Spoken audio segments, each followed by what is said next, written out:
Rising up from the primordial depths of an ocean-covered world, you spring bubbling volcanoes to shape the land. Tectonic plates crash, forming masses of greater heights until peaks can be formed to suitably house temples for your followers to worship in gratitude and fear. Oros is a tile placement game where you shift individual or groups of tiles together and strategically place your followers to build temples which bring you points and wisdom, permanently elevating the potency of actions of your choice.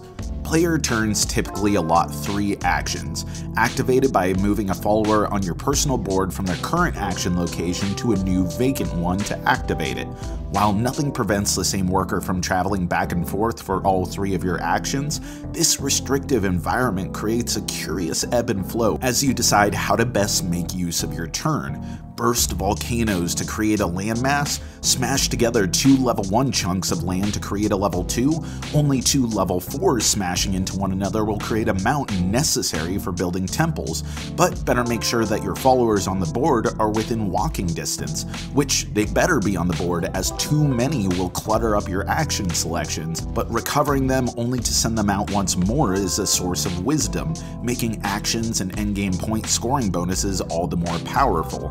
Ultimately, this game of seismic sculpting ends when a player reaches the top of the ascension track by constructing temples and performing a variety of other upgraded actions, after which the player with the most ascension and endgame scoring points wins. Alright, so Oros. This is an abstract strategy game that I wanted to like. There's so much that's appealing about it aesthetically and also in function, the wraparound board, the vibrance of it, the primordial theme that honestly is really well represented here by giving you this deific power to construct the world itself. It adds a lot of weight and context to the actions that you're taking that you can't help but want to shape the land and in doing so hopefully win the game. But it does have some issues that otherwise hamstring what are to me some of the most innovative and exciting aspects of this game, which there are a lot of things to like about Oros beyond just the presentation and the general oeuvre. It has a lot of interesting mechanics that weave together in complex ways, but sometimes those things get in the way of each other. So first off, leveling up in this game is phenomenal. As soon as you see the individual actions that are available to you, knowing that there's virtually no random elements aside from a couple of potential things that might happen as a result of playing with the low player count AI, which I don't always love that there's a low player count AI. This game is a game where you see just potential. And one of the biggest sources of potential is just how substantially more powerful the actions get as you increase with your knowledge, with your wisdom, and you see the best ways of executing how to get knowledge and wisdom. And yeah, it feels super dope to be able to shift entire chunks of land or individual tiles at your whim.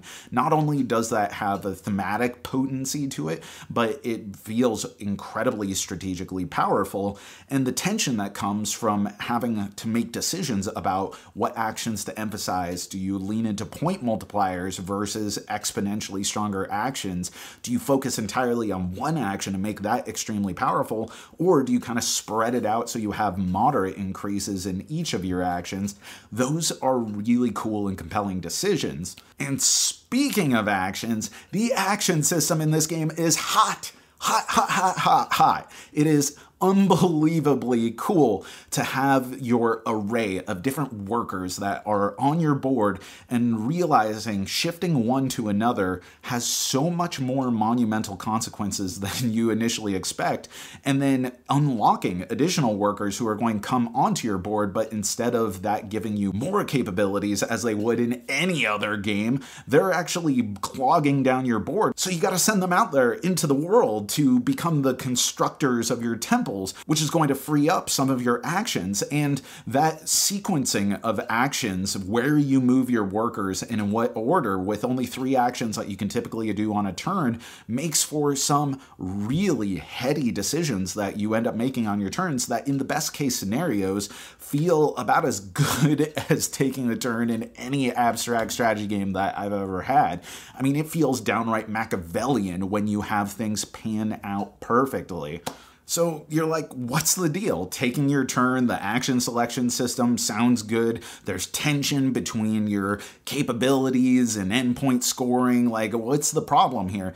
Well, I think this is a game that has a lot of really novel concepts and interesting ideas, but woven together, they end up laying a level of opacity on this game that makes it almost inscrutable to decide what's a good action. And then once you get beyond the initial hurdle of figuring out how the game flows and how the game functions, there's never a smoothness to many of the game's operations. Like, take, for example, the rotating world. You know, you may have an action where you just slide an entire row or column, and that just wraps around the board.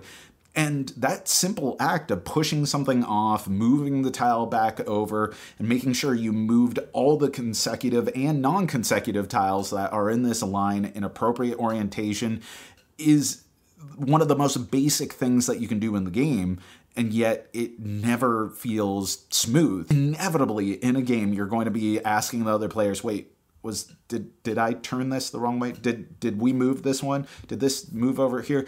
And that's just the most basic of actions. This sort of chafing as you move tiles into one another in the various types of ways that this game expects you to do is going to result in a lot of questions, just because it's hard to wrap your brain around some of the basic flows and operations of this game. Another example is moving a group of tiles, not just rotating the section, but moving a group of tiles.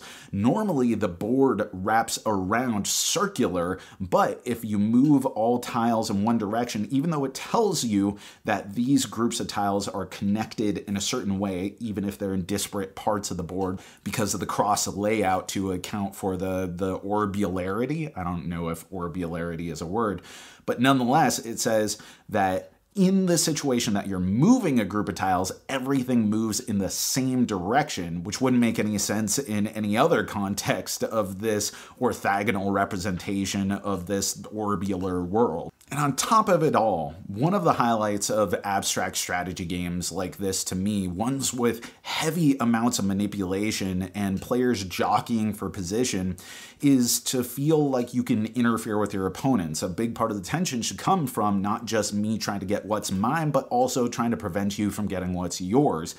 And almost always, it felt like doing something directly to disrupt your opponent was a matter of inconvenience that they could simply undo with just as many actions as it took you to do to them.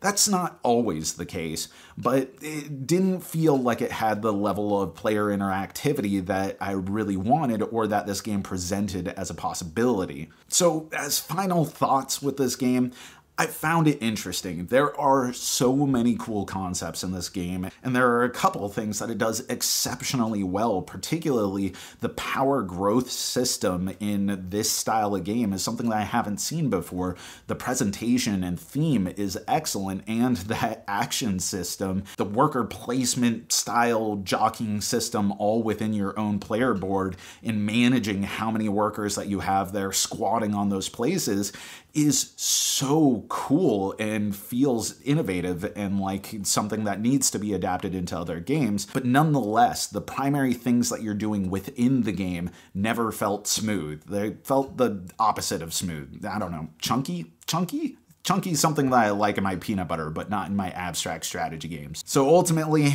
it's a really mixed bag. I enjoyed my time with the game, but most of that enjoyment was academic, and I don't see myself looking to break out Oros again. And that's my review. But let me know, what are some of the games that you really loved certain aspects in spite of the overall structure, tone, presentation of the game, whatever it is, just did not click with you? Put it in the comments below, and as always, thanks for watching, thanks for supporting, thanks for being the greatest community in the world. You know that I've been Jack for the Cardboard Herald.